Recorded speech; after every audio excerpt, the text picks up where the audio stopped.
Vous étiez très copain avec Estrosi. Il arrivait même pas à dire votre nom, etc. Comment vous savez? On a l'impression que vous êtes hyper froid, pas accessible. Les gens qui vous regardent disent souvent c'est tout le temps l'immigration. Candidat à la mairie de Nice. Très dur et très violent. Comment vos filles, elles vivent tout ça? Et l'école aujourd'hui joue moins son rôle qu'avant. Vous préférez un like de Marion Maréchal Le Pen ou un retweet de Cyril Hanouna? La situation de ma mère, son dossier médical volé, Marine Le Pen, est-ce que c'est une affaire d'une extrême gravité?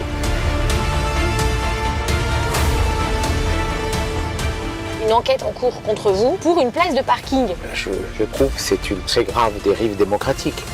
Ok, ça tac.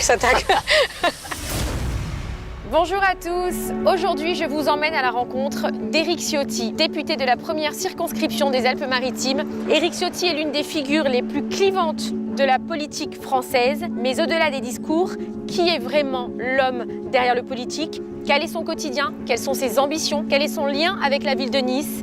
Pendant 24 heures, j'ai suivi Éric Ciotti dans les coulisses du pouvoir, mais aussi dans sa vie la plus intime. Réactionnaire assumé ou visionnaire incompris, vous allez découvrir une facette d'Éric Ciotti que vous n'avez jamais vue. On y va.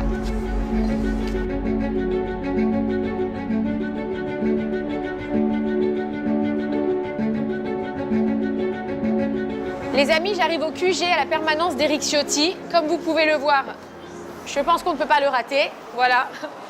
Et on va aller voir ce qui se passe à l'intérieur. Ça va? Comment ça va? Bien. Et vous? Bonjour. On est dans votre QG. Absolument, ma permanence. Il y a du monde là. Beaucoup. On a des supporters. J'ai rencontré Patricia tout à l'heure. Magali Berda. Bonjour, enchantée. Tous les militants viennent ici, travaillent, mettent sous pli, préparent les courriers, accueillent le public, font des adhésions. Et Jackie qui tient la permanence. C'est vous qui recevez les gens quand ils veulent... Je suis pas toute seule. Hein. D'accord. 4, 5.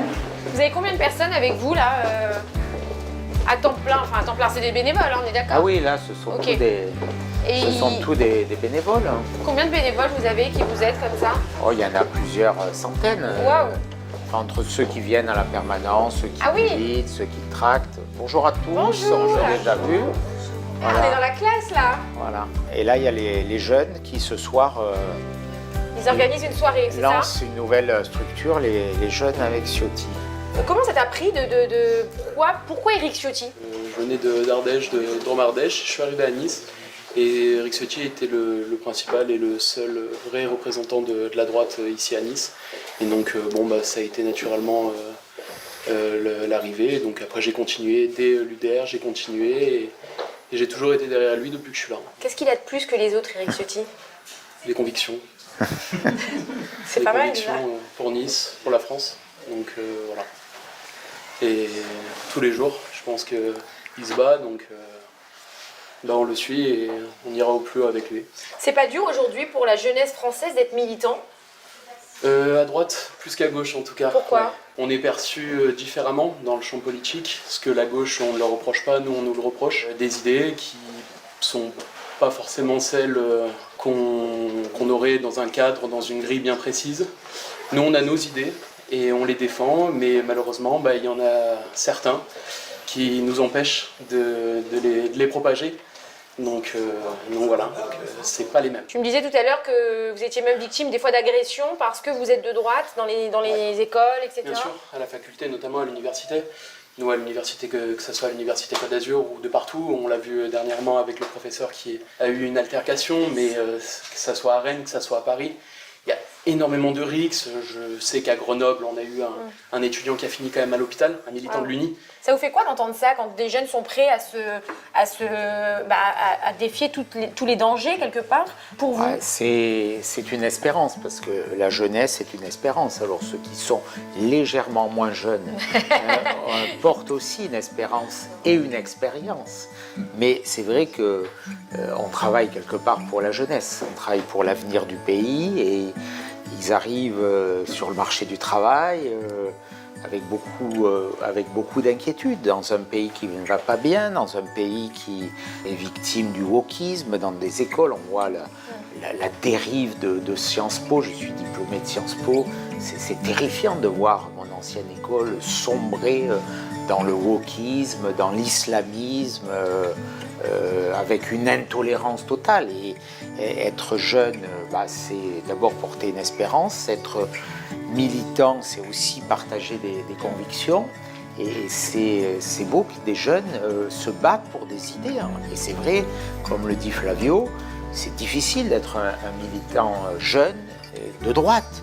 Parce qu'il y a une telle intolérance, une telle violence, notamment de la part de l'extrême gauche, qui interdit de ne pas penser comme eux. Quoi. Voilà, c'est des petits dictateurs en petits talons. Quoi, hein. C'est ça l'extrême gauche aujourd'hui. Hein. C'est des apprentis dictateurs. Quoi, voilà, et qui sont fermés. Et donc se battre pour des idées, et des idées de droite, c'est remarquable. Merci beaucoup. Merci.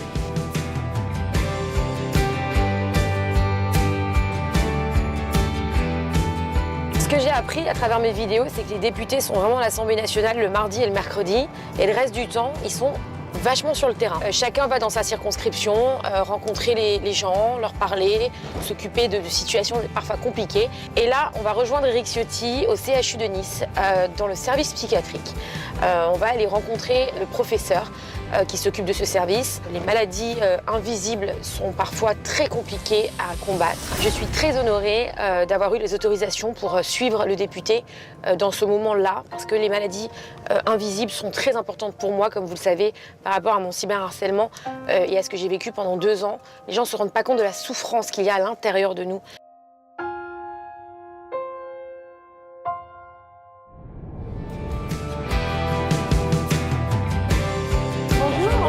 Sur votre droite.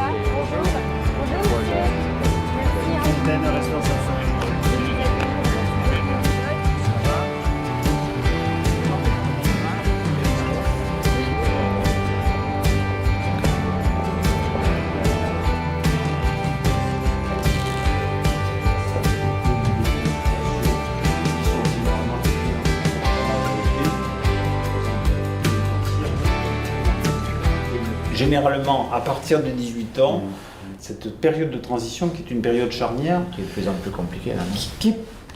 on la repère davantage, elle est compliquée. Il est fixé, il n'y a pas de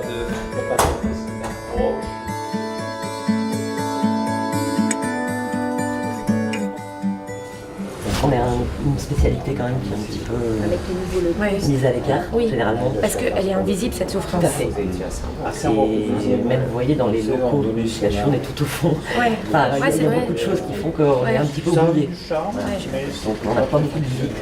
On peut s'aimer ou ne pas s'aimer, mais on se connaît. Tout le monde se connaît. Et tout le monde se connaît. Et en cas de coup dur, tout le monde peut agir. En ville, il y a beaucoup d'isolement. L'isolement en ville, c'est très important et on voit beaucoup de personnes souffrir de ça. Et sur les personnes âgées, notamment. Énormément. Beaucoup. Il y a une augmentation aussi des violences psychologiques qui sont complètement invisibles. Ces jeunes qui sont aujourd'hui harcelés sur les réseaux sociaux, etc. Vous voyez une augmentation de cette souffrance. Les réseaux l'ont beaucoup développé, ça. Ouais, c'est ça. Les réseaux pour voir parfois le meilleur, beaucoup le pire. Bien sûr. Beaucoup le pire. Beaucoup le pire, des comportements d'imitation, de provocation, de gloire retirée, qu'on a tapé quelqu'un, on va filmer, on va faire sa gloire. On voit bien comment les réseaux sociaux agissent mal comme prothèse d'identité. C'est simple ça. Et ça, c'est très mauvais ça.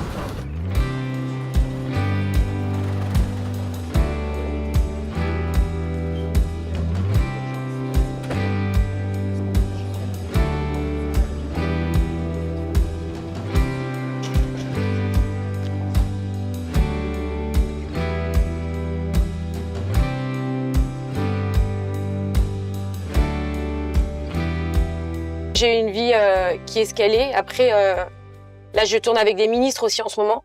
Vous avez bientôt. Comment vous savez? Là, je fais tout. C'est vrai? Ouais. Moi, c'est un sujet qui me passionne. Et puis, comme je suis justement à... Mais pourquoi vous faites ça? Parce que ça a un J'adore. intérêt pour...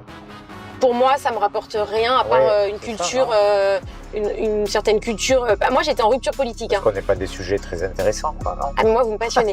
Bon, bah, J'ai rencontré 1, puis 2, puis 3, puis 4. Et je me suis retrouvée dans mon monde, dans le monde des influenceurs. Pour moi, les personnalités politiques sont des influenceurs, mais totalement. Il y a les mêmes histoires, mais en fois 10 en plus. Et il y a les mêmes histoires, il y a les mêmes personnalités, donc des personnalités très différentes, mais qui à la fois dégagent beaucoup de choses et ont des failles et des fissures humaines que les gens méritent de voir. En fait, c'est ça qui me... En fait, je trouve que vous êtes des gens, on vous voit, même vous, on a l'impression que vous êtes hyper froid, hyper, on dirait pas accessible. Et en fait, je suis sûre qu'au fond, moi aujourd'hui, je vais trouver un truc d'humain. Donc, j'espère. Voilà. Moi, je suis pas journaliste, mais j'assume totalement. Et je pense que les gens ont besoin d'une introduction aujourd'hui entre le journaliste politique, différente, bien sûr. Et vous, parce qu'on les comprend pas. C'est-à-dire, même les journalistes politiques, on les comprend pas. Moi, je comprends rien à une interview politique. Ouais. Bah, nous aussi, des fois. C'est vrai. Et vous êtes originaire de Nice, Ouais, c'est je suis ça? originaire de Nice. Vous êtes né ici? Je suis né à Nice. Donc c'est important pour vous. Bah, c'est ma ville. J'ai à la fois du côté de mon père, il est niçois, ma mère est originaire d'un village du Haut-Pays, Saint-Martin-les-Ubis. Je connais. Donc j'ai double racine, D'accord. mer et montagne. Enfin, ce qui est le cas de beaucoup de Niçois, parce que toutes les familles niçoises, en tout cas beaucoup de familles niçoises anciennes, ont des origines dans le Haut-Pays, dans les vallées du Haut-Pays. Donc il y a un lien, une irrigation, nos rivières vers Nice. Et il y a eu des populations qui ont souvent un pied dans nos villages et un autre à Nice. Ouais, c'est vrai. Et ils faisaient quoi, vos parents? Mon père était commerçant à Nice, était quincaillier, boulevard Jean Jaurès. D'accord. On pourra y passer si vous voulez. Ouais, j'aime bien, carrément. Donc vous êtes d'une famille plutôt Modeste. Voilà, artisan. Voilà, exactement, artisan, commerçant. Ma mère est institutrice. D'accord. D'où cette rigueur aussi que vous avez. Ça je sais pas, mais bon, c'est vrai qu'en tout cas, j'ai mesuré très vite l'importance du travail. Ça vous est venu quand, l'idée de faire de la politique? L'envie de faire de la politique? Très, très jeune. Ah ouais? Même presque enfant. Ah bon? Adolescent, en tout cas. Ah ouais? Ouais. Vous voyez un jour député comme ça? Chef de parti? Oui. Ah ouais? Ouais. C'est mon objectif. Ah, depuis ado? Ouais. Incroyable. Vous êtes fier aujourd'hui de vous? Oh non, ça non. Pourquoi non? Je suis jamais totalement satisfait de ce qu'on fait. Je suis exigeant avec moi-même et je suis c'est peut-être une difficulté, mais je suis très très autocritique sur ce qui est fait souvent. Vous êtes insatisfait? En partie, en tout cas, je souhaite améliorer toujours les choses. Ouais. Je me suis toujours fixé des défis ou des objectifs. Candidat à la mairie de Nice? J'y réfléchis fortement, parce que si je vous le dis aujourd'hui, ça fait l'annonce de candidature. Non, vous y êtes. Vous me faites l'annonce, je le sais, je l'ai compris. Moi, je suis originaire de Nice. Enfin, je suis originaire de Nice. En vrai, j'ai grandi à Saint-Tropez, je me suis mariée avec un Antibois. Mes filles sont scolarisées à Nice depuis qu'elles sont petites. Donc, je connais très bien ce coin. J'y habitais. Vous étiez très, très, très, très copains avec Estrosi. Oui. Et aujourd'hui, c'est la cata. La dernière fois, j'ai vu une interview. Il n'arrivait même pas à dire votre nom. Oui. L'individu, le personnage, il a etc. trop de mémoire. Ok, ça tac. Ça se clash. J'adore les clashs des politiques, mais c'est toujours très violent. Mais qu'est-ce qui s'est passé? Parce que vous le souteniez même avant. Oui, j'ai eu un long parcours avec lui. Ouais. Et puis on s'est séparés vraiment en 2017 quand lui a changé de famille politique. Il a soutenu Emmanuel Macron. Moi, je suis resté fidèle à François Fillon pendant la campagne de 2017. Il a totalement basculé, changé de parti. C'est ce que lui reprochent d'ailleurs beaucoup de Niçois aujourd'hui. D'accord. Forme de nomadisme politique, enfin de girouette. Vous vous êtes senti trahi du coup? Il y a eu une rupture, puis il y a eu une rupture de confiance. Il n'y a pas eu d'histoire entre vous perso? Non, il n'y a pas eu de... Vous pouvez tout nous dire. On dira rien. Il y a eu un éloignement progressif et puis des collaborateurs qui sont arrivés, qui ont accentué les différences des collaborateurs parisiens qui conduiront d'ailleurs Estrosi à sa perte, mais ça c'est son problème. C'est quand les prochaines élections à Nice là? Dans un an. Ah, dans un an? Oui. Et alors c'est quand vous devez officiellement annoncer votre candidature, à part dans ce van maintenant là? C'est le dépôt de candidature, il est un mois avant l'élection. Un mois avant? Non, mais Non, faut faire campagne quand même. la campagne est... Enfin, vous faites campagne. J'ai envie de dire, vous êtes une rockstar un peu à Nice quand même déjà. Ça, je sais pas, mais en tout cas, je suis présent à Nice et les Niçois savent que Ils vous connaissent. je suis député de Nice. Alors là, du coup, on va sur le marché, c'est ça?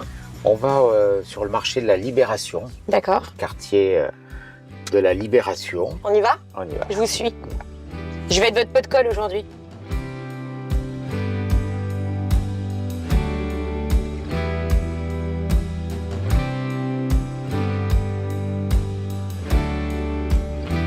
Monsieur Ciotti, on vous voit partout, à la télévision, Ça sur va le marché de Nice. Vous allez bien? Ça va? En Bonjour. forme? Ça va. Vous allez bien? En forme? Tout va bien? Salut Bernard, ça va? Très bien. Tout va bien? Bonjour, enchanté. Bernard Chex, qui est député de... On Un des a- 3 députés de Nice dont On je a vous parlais. la chance d'avoir un autre député alors aujourd'hui. Et qui est on est dans sa circonscription. Enchanté. Voilà. Bougez pas. Comment ça va? Vous allez bien? Bonjour madame.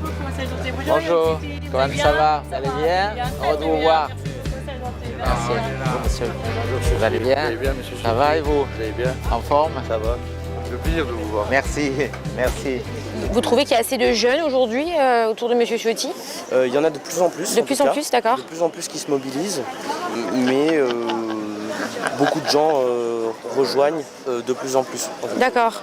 La réalité, c'est que moi, mes ancêtres, quand ils sont venus en France, parce que je fais partie de ces Français issus d'ailleurs, Oui. ils sont venus en France parce qu'ils étaient obligés. Ils ont fui la mort.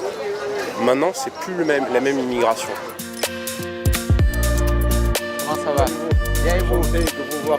Très heureux. Vous êtes le plus bien aimable sur notre Côte d'Azur. Merci. Notre ville là. Merci. Monsieur Ciotti, à Nice, il y a eu les attentats qu'on connaît. Oui. Nice est vraiment traumatisé de tout ça. Il y a eu beaucoup de choses qui se sont passées ici. En France, la sécurité, ça devient compliqué.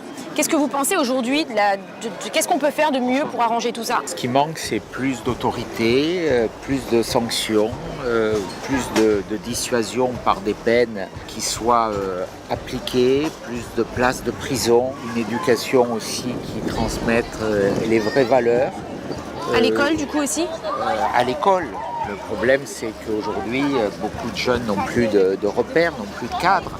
Il y a des difficultés familiales, mais l'école aujourd'hui joue moins son rôle qu'avant. Ce qu'il faudrait faire aussi, c'est faire en sorte que chaque délit fasse l'objet d'une sanction rapide, immédiate et exécutée, ce qui n'est pas le cas aujourd'hui. On voit bien qu'avant qu'il y ait une peine de prison ferme, sur des faits très très graves de trafic de drogue, de vol avec violence, il faut attendre des fois 10, 15 condamnations, c'est pas supportable. En prison, un quart des détenus sont étrangers, un quart.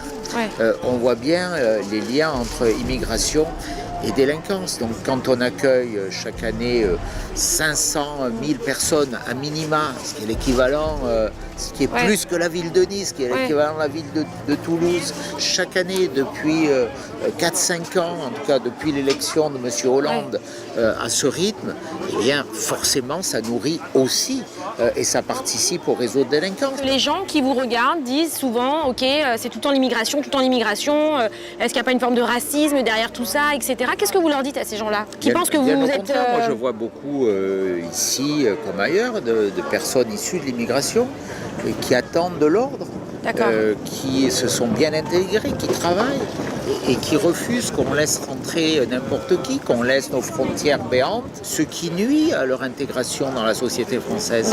Il y a des gens issus de l'immigration qui bossent, qui travaillent, qui aiment la France.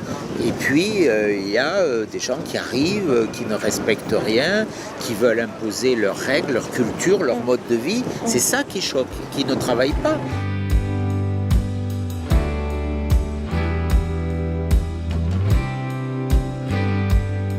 Ils viennent souvent, les élus, sur le marché comme ça, vous rencontrez? Oui, il vient. Ouais. Vous êtes content quand il vient? Oui, je suis content. Ça fait toujours plaisir. On voit qu'on est considéré. Il vous représente bien, Monsieur Ciotti? Oui. Ouais. Oui, il nous représente bien, je pense. J'ai l'impression que les Niçois l'adorent. Il est très populaire à Nice. Ouais, voilà, c'est ça. Hein. les députés, vous êtes tous à l'Assemblée nationale.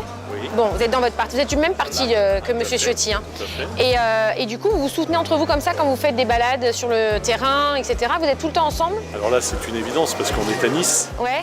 Donc à Nice, il y a 3 circonscriptions. Oui. Et les 3 ont été gagnés par notre groupe. Ouais. Et par les alliés d'Éric Ciotti. Donc effectivement, quand on fait des sorties, on aime bien être tous ensemble. Ouais. C'est très sympa, puis vous avez vu l'accueil que l'on a. Ouais, c'est vrai, vous avez l'accueil qu'il a, ouais. c'est très sympa. Et vous échangez du coup sur les attentes des gens parce que... Bien sûr, il y a de fortes attentes locales, mais également nationales, sur la fiscalité notamment. On est souvent interpellé sur des propositions que nous pourrions faire, et ça sera le cas mardi prochain avec le colloque.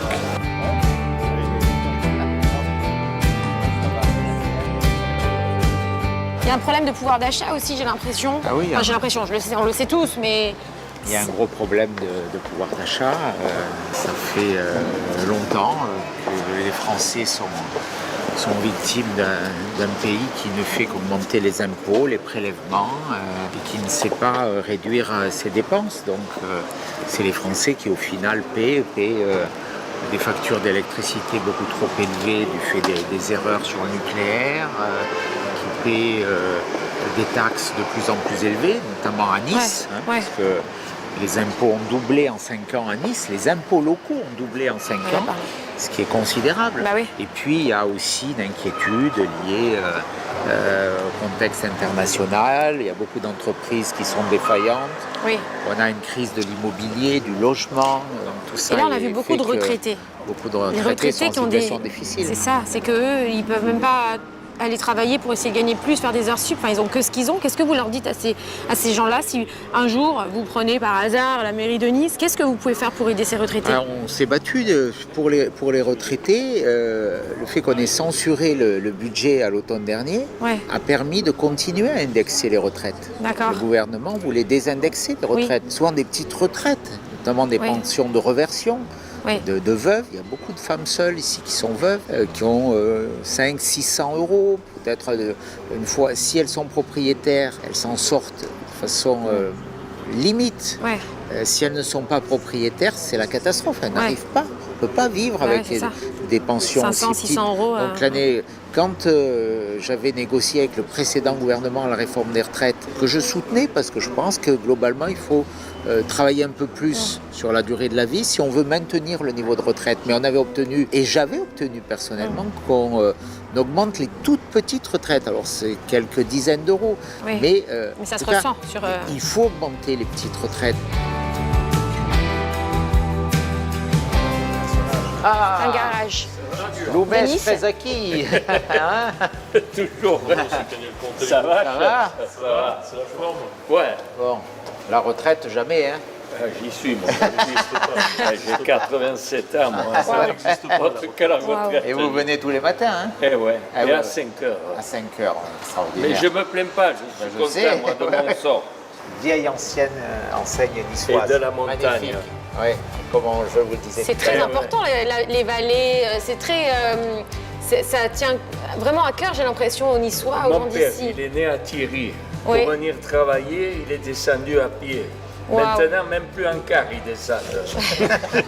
Même pas en taxi pour travailler. Ils sont un peu feignants, alors? Vous voyez le résultat de la France où elle est. Il ne faut pas être trop instruit pour comprendre ça. Hein. Si vous ne créez pas de la richesse, vous ne pouvez pas en distribuer. C'est ça, tout est dit. C'est vrai, hein? Ça vaut tous les livres d'économie. Si on ne produit pas, on ne peut pas distribuer. C'est vrai. Si on ne produit pas la richesse, on ne peut pas la distribuer. C'est vrai, à la classe. Alors là, j'ai le privilège.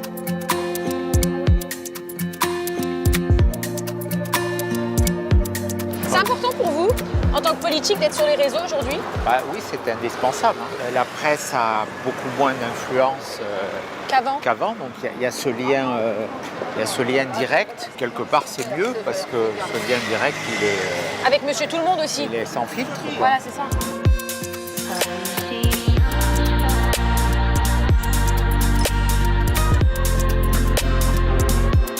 Il y a des influenceurs, des noms qui vous parlent? Il faudrait demander à ma fille. Parce qu'elle est... c'est ce qu'elle veut faire. Elle veut être influenceuse? Ah. Ah ouais? Laquelle? La grande? Celle qui a 15 ans. Elle est fan de qui? GSC Family. Vous les connaissez? C'est Jazz. Ouais. Elle s'appelle Jazz. Jazz, voilà, c'est ça. Elle est niçoise, effectivement. Enfin, elle est née à Londres. Et Correa, non, c'est pas là, y a pas... Exactement. Jasmine. Ouais. Ah, bravo. Ouais. Ah là là. Ah bah ça va lui faire plaisir à Jazz. En fait, les hommes politiques, on vous voit vraiment très ailleurs. Alors qu'en fait, vous êtes très ici. Et oui, c'est vrai que Jazz, elle est de Nice. On a commencé ensemble. Eh oui. C'était ma première influenceuse dans mon agence. C'était la toute première. On a démarré à Nice, à côté de l'avenue Jean Médecin. Et on s'est rencontrés comme ça. Voilà, elle sortait des anges. Et elle a grandi.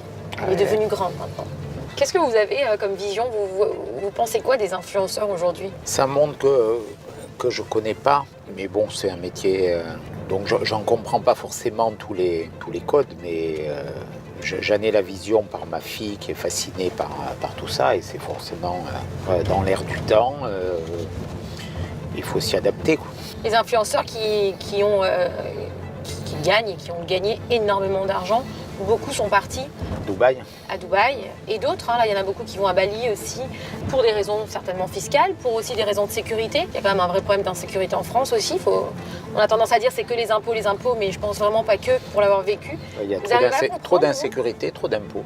Et donc vous comprenez ces gens qui partent? Il y a beaucoup de gens qui partent en ce moment, de plus en plus. Et vous leur dites quoi à ces gens-là?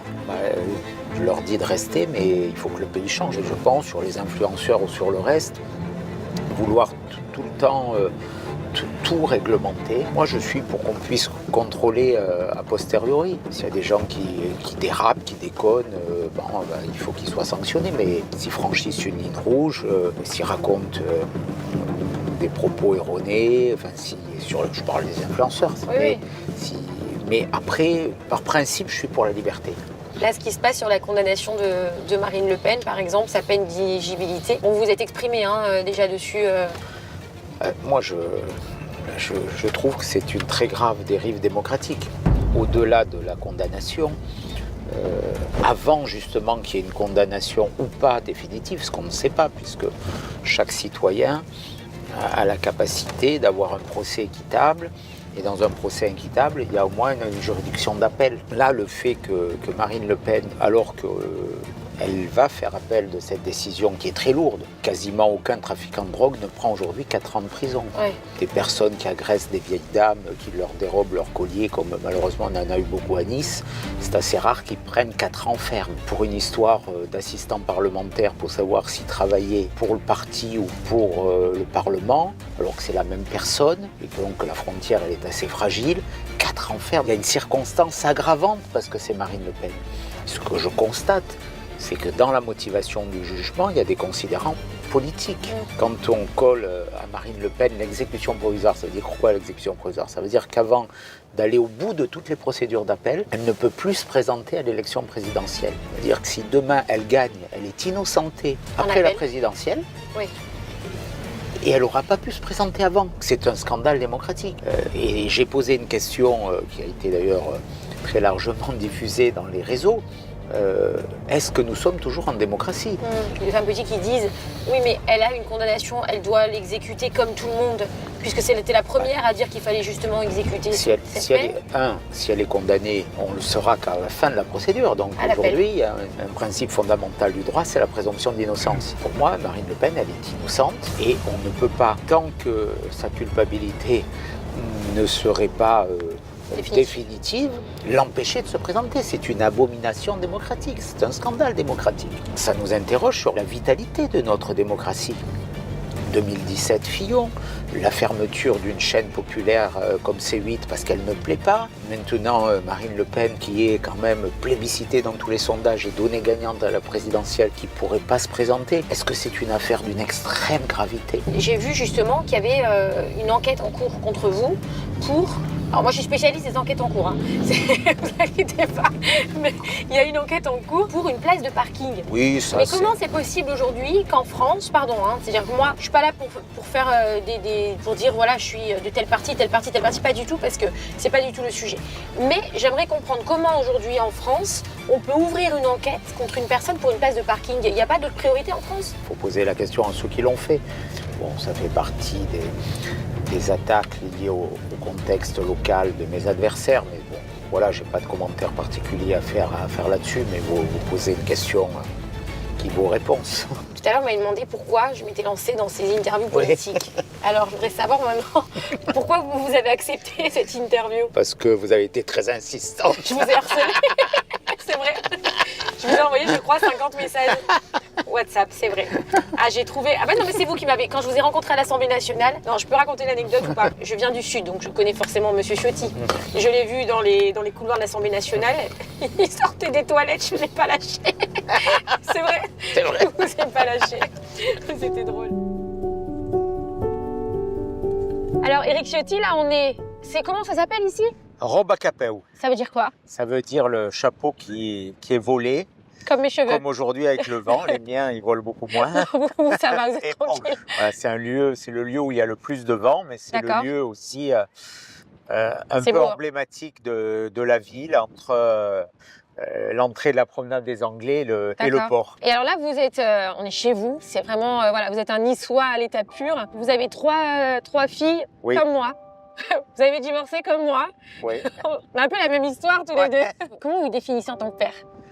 Papa poule, papa... Oui, je suis très attaché à mes filles. C'est ce qu'on a d'essentiel. C'est un amour infini et ce sont mes merveilles. C'est vos merveilles? Elles ont, vous m'avez dit, 10 ans, 15 ans? 10, 15 et 34. C'est la même maman? Non. Ah, vous avez deux mamans différentes? Oui. Vous avez divorcé 2 fois alors? Oui. Ah, attention, hein. Ça court, ça court. Il y a une 3e en cours ou pas? Non. Non, ça y est? S'il y a une 3e chérie? Ah non, non. Même pas? Et comment ça se passe? Parce que je crois que votre ex-femme, donc la maman de vos 2 dernières filles, était aussi votre... On a travaillé ensemble. Voilà, elle travaillait avec vous dans votre... Elle était assistante parlementaire, c'est ça? Elle a été, entre autres, à un moment, elle a travaillé avec moi, oui, à l'Assemblée. Et c'était dur de travailler ensemble comme ça? Oui, c'est à la fois, quand on fait de la politique, c'est très contraignant, c'est très dévorant sur la vie de famille. Oui, bien sûr. Parce que ma famille a été attaquée, on a attaqué la mère de mes enfants, on a attaqué la situation de ma mère qui est paraplégique, on est allé la chercher, son dossier médical volé à l'hôpital, enfin tout ça, c'est les caniveaux de la politique. Comment vos filles, elles vivent tout ça? Aujourd'hui, quand elles sont dans la rue, est-ce qu'elles disent qu'elles sont vos filles, elles l'assument ou elles préfèrent vivre un peu cachées? Parce qu'on a eu des politiques, moi j'étais avec des députés sans citer leur nom, qui ne voulaient pas qu'on parle de leurs enfants, qui ne voulaient pas les montrer, etc. Comment vous vivez tout ça, vous? Non, elle l'assume totalement, mais voilà, quelquefois il y a des remarques, il y a... je sais que la petite, elle était dernière en colonie de vacances. Bon, elle a eu des remarques stupides, quoi. Genre par rapport à mes choix politiques. Ah, ton père, c'est l'ami de Marine Le Pen. Enfin, voilà, bon c'est des signes d'idiotie, mais ça peut blesser les enfants. Mais voilà, j'essaie de les préserver et ça, c'est important. Je déteste ceux qui utilisent, qui mettent en valeur ou dans une stratégie comme leurs enfants. Voilà, moi, je veux les préserver, tout ça. Est-ce que vous êtes quand même autoritaire? Parce qu'on vous voit très droit, très... Là, on casse un peu les codes aujourd'hui, hein, j'avoue. Hein. Là, on vous voit un peu... Mais est-ce que avec vos enfants, vous êtes très cool ou très autoritaire? Ouais, j'aimerais quelquefois être plus autoritaire, mais souvent ma fille rigole parce que j'ai écrit il y a quelques années un livre qui s'appelle Autorité. Ouais. Et celle qui a 15 ans, qui est la plus rebelle, souvent me dit « Ah, c'est toi qui as écrit le livre Autorité » en rigolant. Voilà. Parce que t'as un petit chamallow. Donc il y a un petit décalage entre ce que j'ai écrit et ce qui se passe. En fait, est-ce qu'à un moment donné, vous allez arrêter tout ça ou c'est un combat de toute une vie?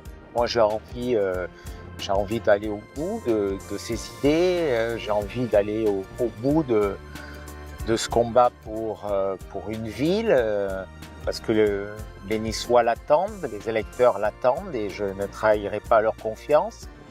Et puis j'ai envie de participer à une vraie alternance pour la France, donc je pense que mon travail est loin d'être fini. Vous avez été trahi par beaucoup de votre entourage, de votre cabinet. Comment vous vivez ces trahisons à répétition? Oh, bah Ça fait partie de la vie politique, ça Ça fait aussi partie de la vie politique. Vous savez, moi j'ai la chance d'avoir des collaborateurs avec lesquels je travaille depuis plus de 20 ans, quelquefois, voilà, qui m'ont jamais quitté. Puis après, il y a des mercenaires de la politique qui passent, qui reviennent, qui vont ailleurs.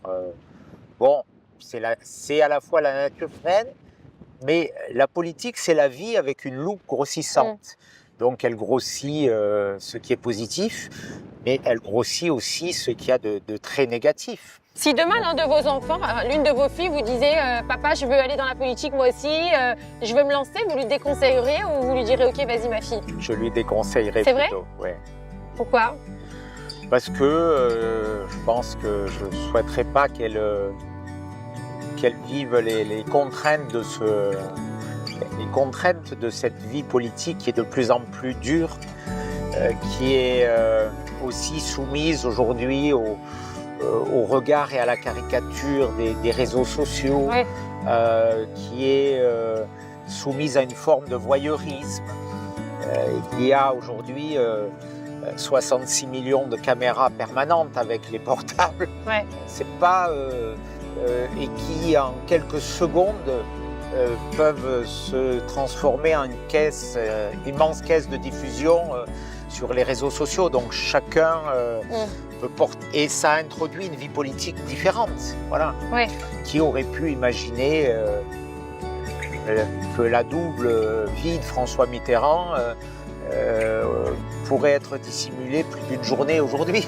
Ouais, c'est vrai. Voilà, donc c'était il n'y a pas très longtemps. Hein, c'était... ouais. Il y a une quarantaine d'années, donc les codes, ils ont complètement changé. Mais voilà, je redis, c'est un monde qui est souvent très, très, très dur et très violent. Ils sont fiers de vous, vos parents ? Ils ont quel âge aujourd'hui ? Ma mère aura 80 ans cette année, mon père a 85 ans. Ah, ça va ? Ouais. Ils sont encore... Voilà. Et ils sont fiers de vous? Ils vous disent quoi, vos parents, sur votre vie politique aujourd'hui? Vous en parlez avec eux? Malheureusement, ma maman est plongée dans un mutisme puisqu'elle a fait un AVC. D'accord. Maintenant, il y a 22 ans cette année, donc elle est paraplégique, elle est aphasique, elle est sur un lit de souffrance.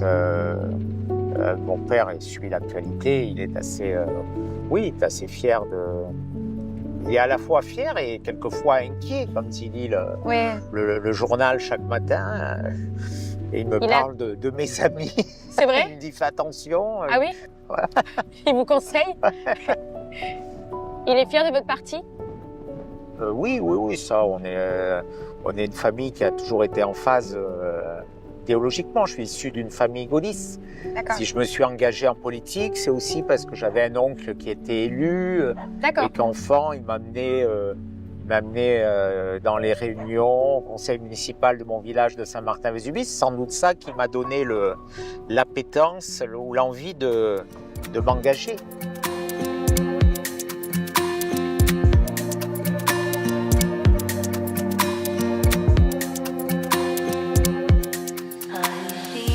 Est-ce que pour vous, aujourd'hui, le RN, c'est l'extrême droite ou c'est un parti de droite?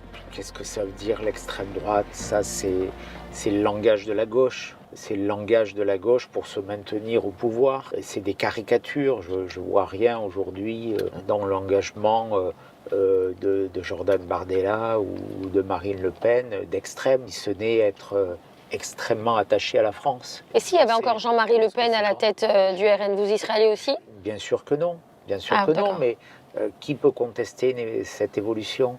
Ce qu'a fait Marine Le Pen pour faire changer ce parti, elle est allée jusqu'à exclure son propre père. Quel acte plus fort peut être posé? Elle est allée jusqu'à exclure son propre père. Elle l'a dit quand il est mort, c'était un déchirement personnel, on peut le comprendre, parce qu'au-delà de la politique, il y a un lien familial, donc elle a fait cette rupture. Et comment on peut ne pas le voir? Comment on ne peut pas voir qu'il y a eu cette évolution? Les Français l'ont vu, Parce que les Français, ils sont plus intelligents, et ils sont plus indépendants, et ils sont moins sous influence que les commentateurs. Donc là, on est arrivé au boulevard Jean Jaurès. Donc c'est votre enfance. C'est là où vous avez grandi. Vous me montrez? Oui. Faites visiter. On y va. Comment ça va? Ça m'a plu. Ah, super. Alors elle était où cette quincaillerie? Elle est encore plus loin ou elle était vers ici? Un peu plus loin. Et quand vous venez? Il y a une boulangerie aujourd'hui. Ah, il y a une boulangerie à la place? Oui. Et ça vous arrive de venir vous balader, vous ressourcer un petit peu? Ah oui, j'y viens fréquemment ici. Ouais. En plus, c'est le cœur de ma circonscription.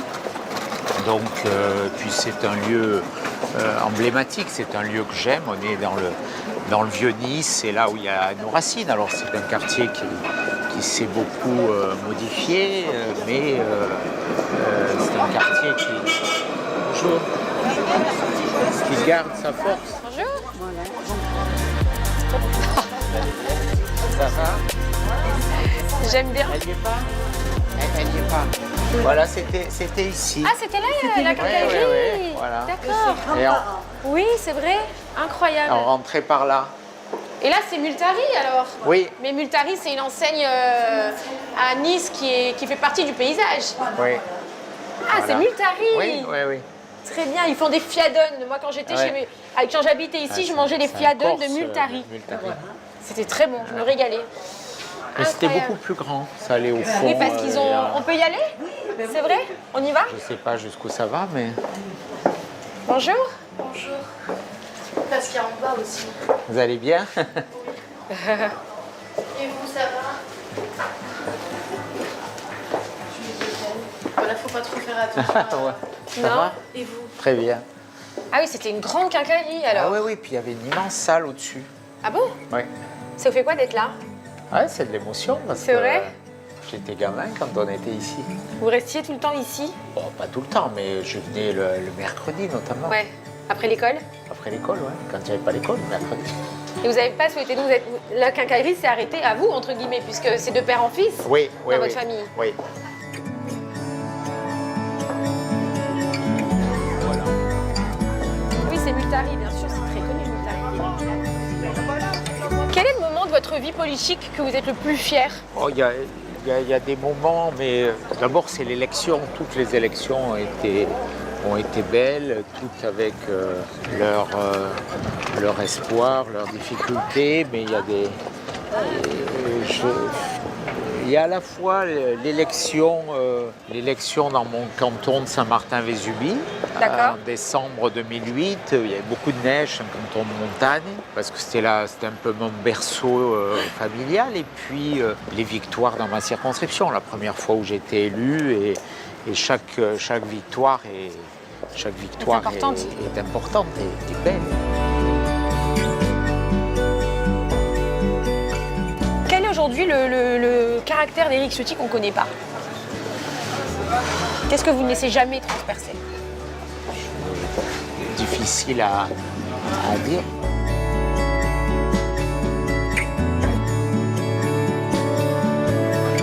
Alors là, on va à l'espace Olympia. D'accord. Qui est un espace culturel du conseil départemental, du département, parce que Nice, c'est aussi la Côte d'Azur. Bah oui. C'est d'abord une terre de culture. Bonjour. Bonjour, comment ça va? Vous allez bien? Bonjour. Comment allez-vous? Bonjour. Bonjour. Ça va? Comment ça va? Bien? Ouais, très bien. Bonjour. Bonjour, ça va? Ça va et vous? Voilà, il y a la soque. C'est la vie, ça. Spécialité niçoise. C'est la vie. J'en veux, je veux qu'on en mange.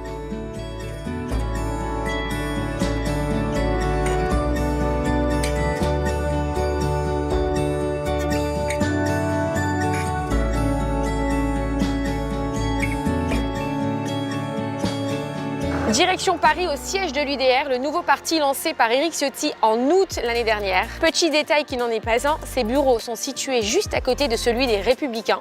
Alors est-ce que c'est un petit clin d'œil ou est-ce que c'est un message? Pourquoi ce choix? Quelle est la stratégie? Comment l'UDR compte-t-il s'imposer dans le paysage politique? Éric Ciotti nous dira tout. C'est parti, direction Paris.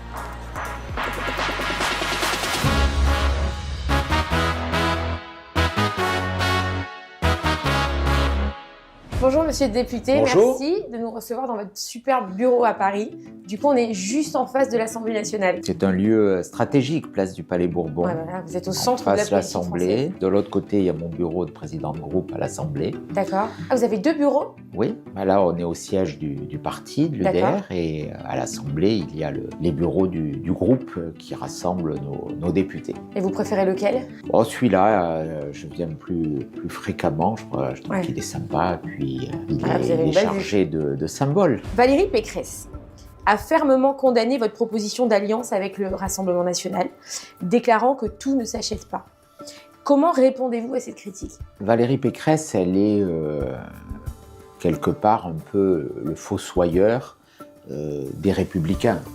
Elle nous a donné un résultat humiliant à l'élection présidentielle, 4,7%. Quand j'ai pris le parti LR, au lendemain c'était même pas un désastre, c'était une humiliation. C'était extrêmement difficile de reconstruire après une telle défaite. Donc je crois qu'elle est assez mal placée pour donner des leçons. Moi je serais elle, je me serais caché dans un petit trou de souris et j'en serais plus jamais sorti. Mais bon, c'est pas le culot qui lui manque.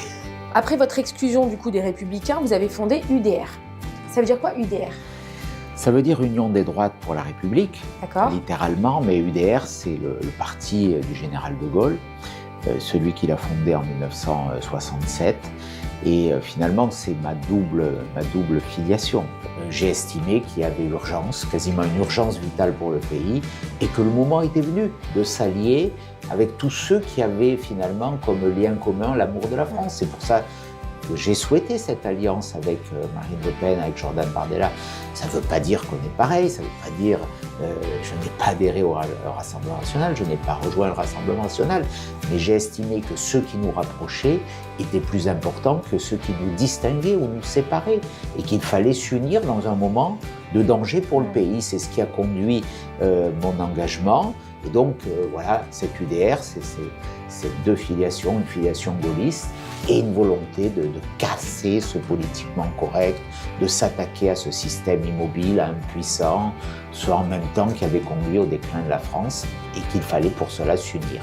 En installant le siège de l'UDR aux 11 places du Palais Bourbon, vous êtes donc juste en face de l'Assemblée nationale, mais aussi juste en face de celui des Républicains, justement. C'est vraiment la porte en face. Quel message souhaitez-vous envoyer à votre ancien parti? C'est un peu le fruit du hasard ou de la chance. Oui. Il faut souvent de la chance aussi. C'est dingue d'avoir trouvé le bureau juste en face. C'est vrai qu'on a trouvé ce lieu, et c'est une belle opportunité. Ça veut dire que c'est ici que ça se passe. D'ailleurs, le soir, c'est ici qu'il y a de la lumière. De l'autre côté, tout est éteint. J'ai l'impression qu'il ne se passe pas grand-chose. En tout cas, il n'y a jamais de lumière. D'accord. on le voit. Les jeunes semblent de plus en plus désintéressés par la politique. Quelles actions envisagez-vous pour les reconnecter avec les enjeux politiques actuels? D'abord, il y a l'UDR, il y a dans le cadre de l'alliance aussi avec le RN, beaucoup plus de jeunes, beaucoup plus de jeunes qu'il ne pouvait y avoir aux Républicains. Il faut dans un mouvement qu'il y ait ce sang neuf, qu'il y ait cette force, cette vitalité de la jeunesse. Donc on a un beau mouvement de jeunesse au sein de l'UDR, et au sein de l'Alliance, il y a beaucoup de jeunes, il y a beaucoup de syndicats étudiants aussi, comme l'UNI notamment, ou la Cocarde, qui nous soutiennent et qui travaillent aussi dans les universités, dans les grandes écoles, à un moment où le wokisme marque son intolérance, quelquefois avec violence, qui nous rejoignent. Vous employez souvent le mot wokisme, justement. Ça veut dire quoi exactement ce mot? Littéralement, ça veut dire effacer, et donc effacer notre passé, nos origines, c'est tout relativiser, c'est culpabiliser ce que nous sommes, la France, son histoire. Il y a cette volonté, cette intolérance, le fait que tous les Français seraient d'horribles colonialistes, racistes. Et puis il y a cette vision de la société qui fait de tous les hommes des bourreaux, qui veut séparer dans un conflit permanent hommes et femmes. C'est tout cela le wokisme. Emmanuel Macron a évoqué l'idée de réguler les réseaux sociaux, notamment en période de crise. Quelle est votre position sur cette proposition et sur la liberté d'expression en ligne? Moi, je crois que la liberté vaut toujours mieux que la régulation. Voilà. qui régule, comment, jusqu'à quand. Bien sûr qu'il y a des excès, des outrances sur les réseaux sociaux, mais il faut toucher ça avec une extrême vigilance, avec la main qui tremble, parce que s'attaquer à la liberté, commencer à s'attaquer à la liberté, peut ouvrir un chemin dont on ne connaît pas le terme. Vous avez mentionné que du coup Nicolas Sarkozy était devenu le porte-parole d'Emmanuel Macron. Vous le pensez toujours? Moi, j'ai eu, quelle que soit l'affection que je peux porter à Nicolas Sarkozy, parce que j'ai combattu beaucoup avec lui, et j'ai été son porte-parole en 2012, en 2016. Mais j'ai une différence profonde avec lui sur la vision qu'il a portée sur le macronisme. Et je lui ai dit, pas plus tard qu'il y a quelques semaines, et c'est vraiment une différence qui nous oppose, en tout cas qui nous sépare. Il a toujours souhaité une alliance avec Emmanuel Macron, il a toujours été très complaisant et quasiment en soutien avec Emmanuel Macron. Je pense que ce fut une grave erreur, parce que le bilan du macronisme, il apparaît chaque jour un peu plus en pleine lumière. C'est plus de dettes, plus de dépenses, plus d'impôts, plus d'immigration, plus d'insécurité, plus d'antisémitisme dans le pays, plus de communautarisme islamiste. Bon, moins d'influence internationale, on a été chassé de l'Afrique, plus personne ne nous écoute, on est devenu une puissance moyenne, dont le président de la République n'est pas forcément pris au sérieux. Quel conseil donneriez-vous à une personne qui souhaite, un jeune par exemple, qui aujourd'hui, ou une personne qui est en rupture politique, qui a envie de s'engager? Qu'est-ce que vous lui dites? Quel conseil lui donneriez-vous? De suivre ses convictions, de ne pas avoir peur, d'oser franchir le pas d'une permanence, de s'engager. Je crois que c'est important de s'engager aujourd'hui. Pas forcément facile, c'est pas forcément simple, mais on a besoin de convictions. Le pays ne peut pas se résigner à ce que chacun se replie sur soi et qu'il n'y ait plus de projet collectif, qu'il n'y ait plus d'ambition. Donc l'engagement de chacun, il va nourrir une espérance collective. Donc on a besoin de l'engagement individuel. Alors on passe aux réponses tac au tac. C'est du tac au tac, ça va vite, on n'étaye pas forcément. Vous préférez avoir une discussion politique avec Jean-Luc Mélenchon ou Sandrine Rousseau? Jean-Luc Mélenchon. Vous préférez assister à un meeting de François Hollande ou Nicolas Sarkozy? Nicolas Sarkozy. Vous préférez que le poste de Premier ministre soit occupé par Michel Barnier ou Gabriel Attal? Ni l'un ni l'autre. Ah carrément? Allez, un petit choix. Non, parce que les deux reposaient sur la même majorité macroniste et ça ne va pas. Vous préférez François Hollande ou Sarkozy en président? Sarkozy. Vous préférez que la France adopte une politique énergétique axée sur le nucléaire ou sur les énergies renouvelables? Nucléaire. Vous préférez que la France renforce ses liens avec l'Union européenne ou privilégie une politique plus souverainiste? Je suis européen, mais je suis pour une France indépendante. Je suis gaulliste, c'était la bonne ligne. France forte dans un projet européen. Vous préférez que la France adopte une politique migratoire plus ouverte ou plus restrictive? On ne peut plus continuer à ouvrir à tout vent nos frontières, donc naturellement plus restrictive. Vous préférez que la France investisse davantage dans la défense nationale ou dans les programmes sociaux? Défense nationale, parce que c'est vital. On ne peut pas avoir de programmes sociaux si on est plus libre et plus indépendant. Vous préférez un selfie avec Emmanuel Macron ou un dîner avec Éric Zemmour? Un dîner avec Zemmour. Vous préférez Trump ou Poutine? Trump. Vous préférez gouverner avec Jordan Bardella ou avec Marine Le Pen? Ah, question difficile avec les deux. Ah, carrément. Vous préférez être aimé par CNews ou par Quotidien? CNews. Vous préférez un like de Marion Maréchal Le Pen ou un retweet de Cyril Hanouna? Oh, j'aime bien un retweet de Cyril Hanouna. C'est puissant sur les réseaux. Il y a plus de followers. Vous préférez Mélenchon président ou Darmanin Premier ministre? S'il fallait choisir, un Darmanin Premier ministre. Et alors, j'ai une dernière question. Qui est pour vous le pire député de l'Assemblée nationale? Oh, il y en a beaucoup, donc je ne vais pas me prononcer. Un ou deux? Je ne vais pas prononcer. Oh, il y en a beaucoup à rechercher dans les insoumis, mais enfin, je pense que Ercilia Soudé, ouais, je pense qu'elle doit être quand même Dans le top 3. Et le meilleur député pour vous? Le meilleur, ils sont tous dans mon groupe, donc je ne vais pas faire de jaloux. Merci Monsieur Ciotti, Monsieur le député, Monsieur le président de groupe, pour nous avoir ouvert les portes de votre parti, de votre bureau à Nice, à Paris, de nous avoir fait rencontrer tous les gens qui vous suivent dans le Sud, parce que vous êtes très présents dans votre circonscription. Et merci pour votre sincérité, parce que vous ne nous avez pas du tout censuré. Vous avez laissé poser toutes les questions qu'on voulait, donc c'est cool. Merci beaucoup. Merci à vous. C'est très sympa. Les amis, j'espère que cette vidéo vous a apporté une vision de la politique beaucoup plus sympathique, beaucoup plus fluide, qu'elle vous a réconcilié avec la politique. Si vous avez aimé, n'hésitez pas à liker, à partager, à vous abonner et surtout à commenter cette vidéo.